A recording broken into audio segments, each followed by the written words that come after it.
এ ধরনের একটি মজার মাছ রান্না থাকলে আর কোনো কিছুর প্রয়োজন হয় না। আসসালামু আলাইকুম, সবাই কেমন আছেন? অনেকে হয়তো এই মাছটির নাম জানেন না। যাদের বাড়ি দক্ষিণ অঞ্চলে তারা অবশ্যই মাছটি চিনেন। আর এই মাছটাকে আমরা চুলের ডাঁটি বলি। তো মাছগুলো কেটে প্রথমে আমি ভালো করে ধুয়ে নিলাম, তবে ধোয়ার সময় লবণ ব্যবহার করিনি। অনেকে বলে যে লবণ দিয়ে দিলে অনেকটাই স্বাদ নষ্ট হয়ে যায়। তো এখন আমি রান্নার জন্য তৈরি করে নিচ্ছি। প্রথমে দিয়ে দিলাম লবণ, তারপরে দিলাম হলুদের গুঁড়ো, তারপরে দিচ্ছি মরিচের গুঁড়ো, এখন দিয়ে দিলাম পেঁয়াজ বাটা, 2 চামচ পেঁয়াজ বাটা দিয়েছি। তারপরে দিয়ে দিচ্ছি 1 চামচ রসুন বাটা। মাছের সাথে রসুন বাটাটা একটু কম দিলেই ভালো হয় এ ধরনের মাছগুলোতে। তো এখন আমি ভালো করে মেখে নিচ্ছি। এই মাছটা মেখে বসালে সবচেয়ে বেশি মজা হয়। এই মেখে নেওয়ার মধ্যেও কিন্তু স্বাদটা অনেকটাই বেড়ে যায়। মাছ বলেন, মাংস বলেন, হাতে মেখে নেওয়ার স্বাদটা কিন্তু একটু ভিন্নই হয় সব সময়।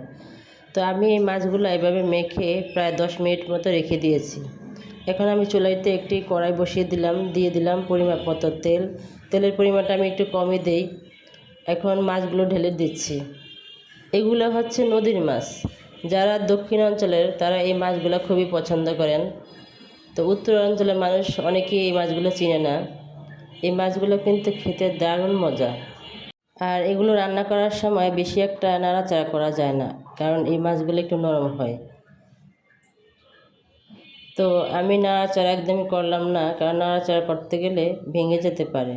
তাই তেলের উপরে কিছুক্ষণ কষিয়ে এখন ঝোল দিয়ে দিলাম।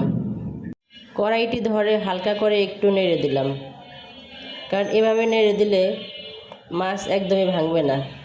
ছোটোবেলা থেকে মাছটা খুব পছন্দের। শহর অঞ্চলে এই মাছটা খুব একটা দেখা যায় না। তো মাঝে মধ্যে বাজারে ওঠে, তো দাম যতই হোক আমি এটা নিয়ে আসি। এখন আমি দিয়ে দিচ্ছি অল্প পরিমাণে আলু। তো এই মাছটাতে অন্য তরকারি দিয়ে রান্না করলে খুব একটা মজা হয় না। তরকারি ছাড়াও আপনি শুধু ভুনা করতে পারবেন, ওটা আরও বেশি মজা হয়। তো আজকে যেহেতু বাসায় একটু লোকজনের পরিমাণ বেশি, তাই আমি কিছু আলু অ্যাড করেছি।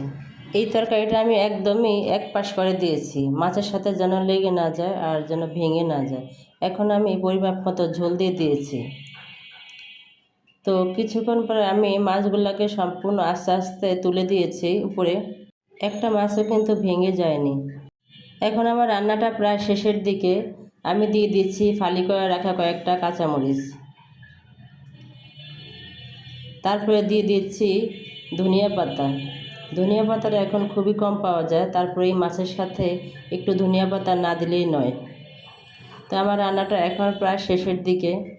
যারা ভিডিওটি এ পর্যন্ত দেখেছেন, প্লিজ একটি লাইক দিয়ে ভিডিওটা সম্পূর্ণ করুন। আপনার একটি লাইকের মাধ্যমে আমার ভিডিওটা অনেকেই দেখতে পারবে।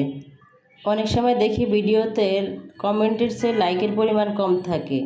এতে মনে হয় যে অনেকেই কমেন্ট করে ঠিকই, কিন্তু লাইক দিতে ভুলে যায়।